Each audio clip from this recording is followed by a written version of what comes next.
Hey guys, welcome back to the Saints TV YouTube channel, and welcome to the Round 22 match preview. Thanks to Northern Shed Solutions for sponsoring match previews for the remainder of the season. If you need any of that work done, call that mobile number on screen. They're great guys and they do a great job. Okay, so last week we got pumped. Richmond lost. They're our opponent. They lost to North Melbourne. They are the bottom team. We've gone from playing the most informed team, probably flag favourites in the competition, to the team that's struggling the most, has the most injuries, and just wants this season done, basically. So I firmly expect a response. I really do, and I think we all should expect a response. We were very, very disappointing against Brisbane. We didn't show up at all. It was the most non-competitive we've been all season. And it wasn't just our fault. Brisbane were very good as well, and that compounded the disappointing performance. We've been disappointing in other games and managed to get out of it, or at least show some competitiveness, because the other teams give us that outlet and we're able to capitalise. But when there's a team like Brisbane that doesn't give us the time and space and is bigger, quicker and more efficient going inside 50, that's the result you get.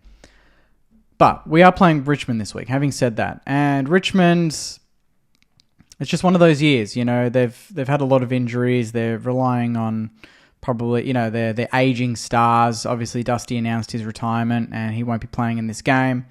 Nankervis is, you know, he's one of those battlers, and there's a lot of them in this Richmond lineup that have seen a lot of success over the years. And unfortunately, that time has passed for them. We need to take advantage of that, as selfish as that is. But we need to take advantage of this moment in time where this team is struggling. They rely on Jacob Kajitsky up front. They've not got a lot of great height.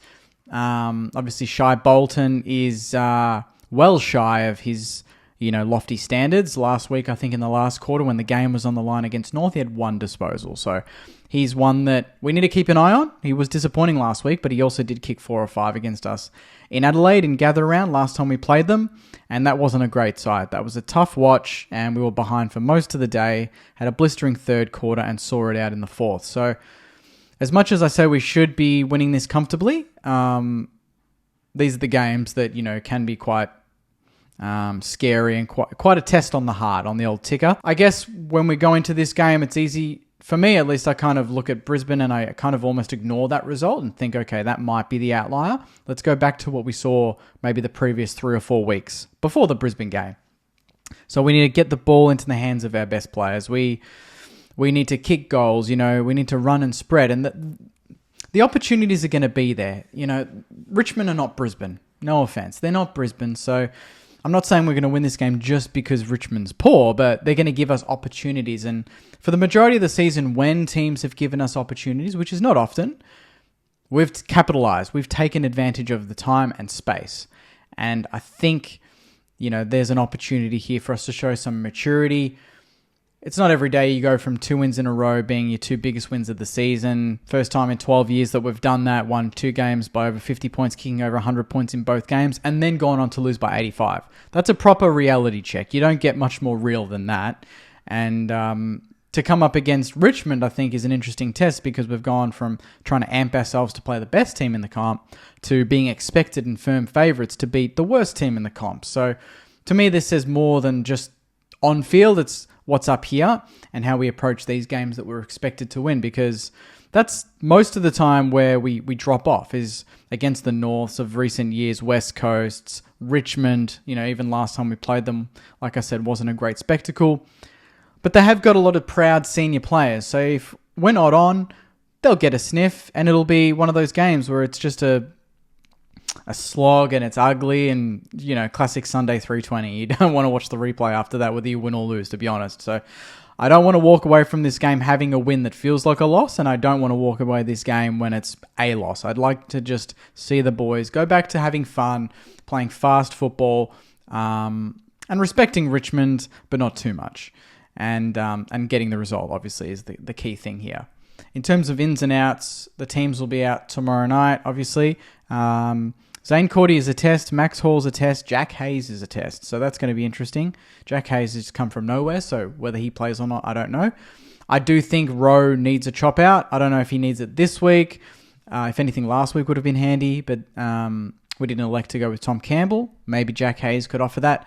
At least we know he can go forward and impact the scoreboard. So could be interesting whether we decide to throw him straight in. Or we elect to go for maybe Garcia, who's been stiff the last couple of weeks. Paddy Dow didn't really take his chance. Bonner was subbed at halftime. There's a big chance he could be omitted in this game.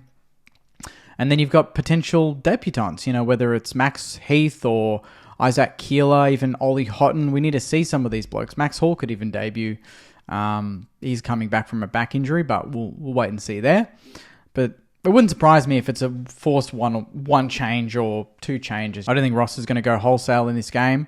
I think he generally, off the back of a performance like that, I think he'll put it to the boys to respond, because we have been up for about 6 weeks, and this is the first kind of major down point. Irrespective of what happened in pre-bye, post-bye we've been good, apart from Brisbane. So I think generally we should be able to trust the boys to respond, but obviously we can't take these sort of games for granted, being Saints fans. So it's going to be an interesting test. Obviously no Maddie's match, but there is Maddie's merch that was released by the club, which looks great. So check that out if you want. Richmond, they'll see this game as one of those games that they could win. They'll be looking at this going, Marvel, it's a Richmond home game. Although they don't like playing at Richmond, so they say. They'll be looking at this thinking it's one of those winnable games. They saw North as that. They stuffed it. They'll see us as that off the back of the loss we had. So let's see how mentally fragile we really are. I hope we're not. And this will be a test. So comment your thoughts, Sainers. Let me know what your ins and outs are going to be, how you're feeling about this game.